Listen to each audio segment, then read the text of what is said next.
Hi everybody, you are watching New Car Spin and I'm Yale and we are here with the 2021 Toyota Supra 2.0. Beautiful, beautiful machine. Just Toyota's been gracious to let us have this for loan us this car for a week, and I've been driving it around and I wanted to share with you just all the little things about this car that I really actually like and the things that I think can use some improvement. But here we are. First thing you see is this car color. Yellow, nitro yellow is what they call it. It's a $425 upgrade, and it is actually, I'm not a big yellow guy. I don't like yellow cars, but this is head turning.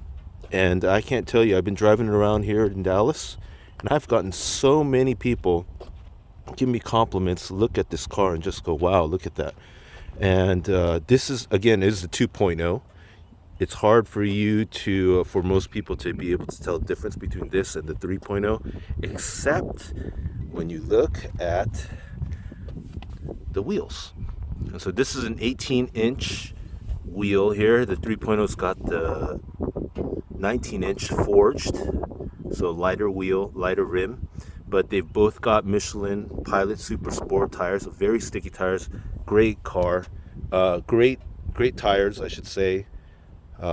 Nice big rotors up front, but they are not the Brembos. It's instead of the 4 caliper Brembos, these are the single pot calipers, and we'll talk a little bit more about that in a bit. One of the design cues, styling cues of this car, I actually love the way this car looks. I think a lot of people will probably agree with me, but the vents is the thing that I have a hard time with. You've got vents here, and those vents actually do nothing. They're just there. There's no, it's not letting air out of the engine compartment. It's not doing something to cool down the brakes. They're just styling cues.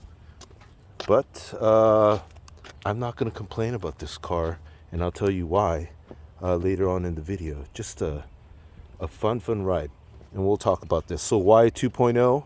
Well, weight savings, obviously, and then there's the cost factor, and we'll look at the price sheet here and the sticker, and see what the pricing looks like. But here's another good look at the car. Just a great sports car.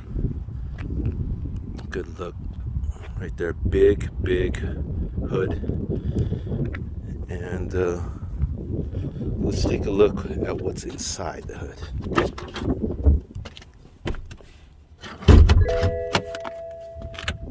2 pushes, 2 pulls.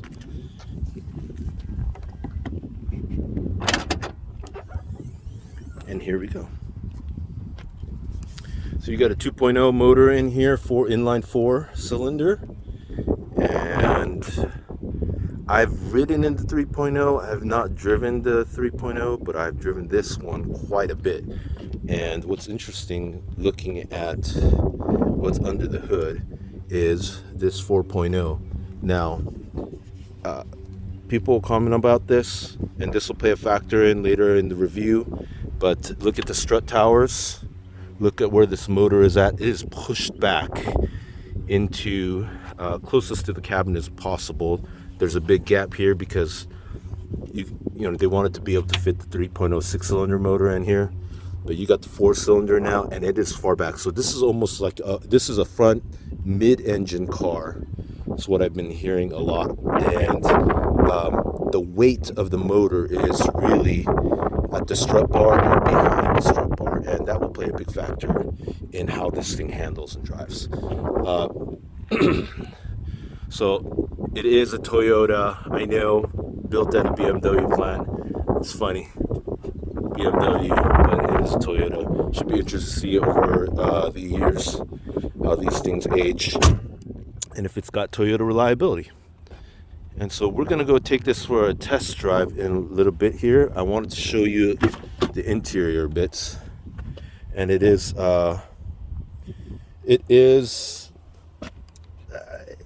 I'd say it's nice for a sports car. It's got everything that you need.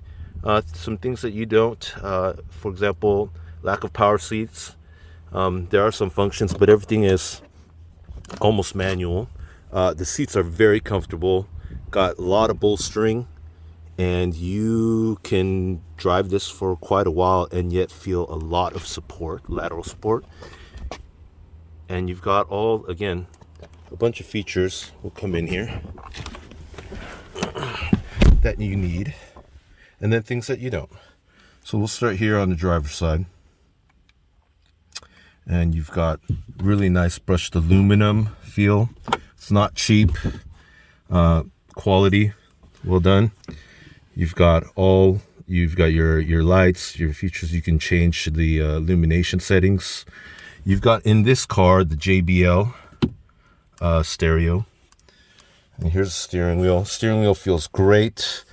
Not a super thick feel to it. Feels good.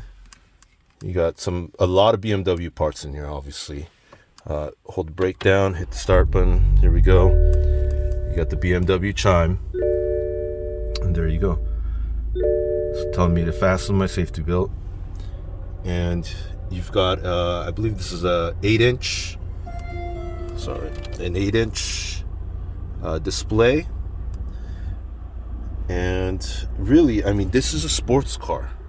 It's meant to be sports oriented, and we'll talk a little bit more about that. You've got a sports button. You can turn off the automatic shutdown of the motor, and it's got the typical BMW shifter here, which if you wanted to, you press the button, push it all the way forward for reverse, one back for neutral, and then for drive. And then when you want to go into manual mode and use the paddles here, then you just push that to the left, and there you go. If you hit the sports button, then the auto start and stop will automatically turn off, and then you've got your parking brake.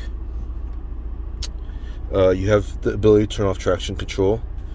You have this one comes with safety features, so you've got radar, I guess, when you're backing up, and a safety system.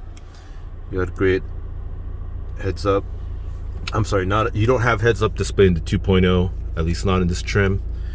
But you've got, again, everything that you need and some stuff that you don't necessarily need. But this car has a weight savings of 200 pounds.